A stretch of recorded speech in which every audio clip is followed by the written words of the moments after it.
மார்க்கெட்டோட heavy weight ஸ்டாக்ல ஒரு நிறுவனமான டிசிஎஸ் ஏறத்தாழ ஒரு வருஷமா அதனுடைய 4500 ரூபாங்கிறத ஆல் டைம் ஹைல இருந்து ஏறத்தாழ 1500 ரூபாய் கம்மியா ட்ரேட் ஆகுது. பொதுவாகவே நாம எப்பவும் சொல்ற மாதிரி மார்க்கெட் நல்ல ரேலி இருக்கும்போது நீங்க துரத்தி வாங்குறதை விட மார்க்கெட் கம்மியான விலைக்கு வரும்போது, அதாவது மார்க்கெட் நல்ல டவுன்ஃபால் இருக்கும்போது உங்களுடைய ரிஸ்க் அப்பீலுக்கு தகுந்த மாதிரி நீங்க கொஞ்சம் கொஞ்சமா மார்க்கெட்டுக்குள்ளால வரலாம். நேற்று ஒரே நாள்ல 250 இருந்து 300 பாயிண்ட் ஏறுது, அதனால மார்க்கெட் நீங்க துரத்தி வாங்குறதுக்கு பதில் ஏற்கனவே ஒரு 10-15 நாளா ஏற்கனவே கடந்த 3-4 மாசமா, இன்னும் குறிப்பா சொல்லணும்னா கடந்த அக்டோபர் மாசம் 2024 அக்டோபர் மாசத்துல இருந்து மார்க்கெட் டவுன்ஃபால்ல இருக்கு. அப்போ உங்களுக்கு மார்க்கெட்ல இருக்கக்கூடிய நிறைய நிறுவனங்கள், நல்ல நிறுவனங்கள் தெரியும், அதுவும் சல்லிசான காசுக்கு கிடைச்சிட்டு இருக்குங்கிறதெல்லாம் உங்களுக்கு தெரியும் இல்லையா?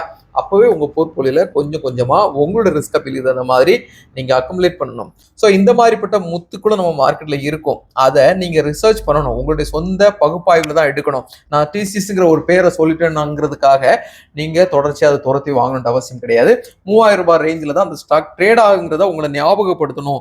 இதே மாதிரி நிறைய நிறுவனங்கள் பங்கு சந்தைகள்ல டவுன்ஃபால்ல இருக்கும், அதை நீங்க அண்டர்ஸ்டாண்ட் பண்ணி உங்களோட ரிஸ்க் அப்பீலுக்கு தகுந்த மாதிரி வாங்கணுங்கிறது தான் என்னுடைய ஆவல். எப்பவும் நம்ம சொல்ற மாதிரி இது முழுக்க எஜுகேஷனல் பர்பஸ், நாட் ரெக்கமெண்டேஷன். வெறும் 100 ரூபீஸ்ல இருந்து கூட stock market, mutual fund, ETF digital invest பண்ண முடியும். இந்த மாதிரிப்பட்ட சிம்பிளான இன்வெஸ்ட்மெண்ட் இருக்குங்கிறது எல்லா மக்களும், குறிப்பா யங்ஸ்டர்ஸ்க்கு ரீச் ஆகணும் தான் இந்த வீடியோவை நம்ம டே டு டே போஸ்ட் பண்ணிட்டு இருக்கோம். இந்த வீடியோ உங்களுக்கு வேல்யூபிள்ங்கிற மாதிரி நீங்க ஃபீல் பண்ணீங்கன்னா லைக் பண்ணுங்க, கமெண்ட் பண்ணுங்க, சப்ஸ்கிரைப் பண்ணுங்க. See you tomorrow another super topic.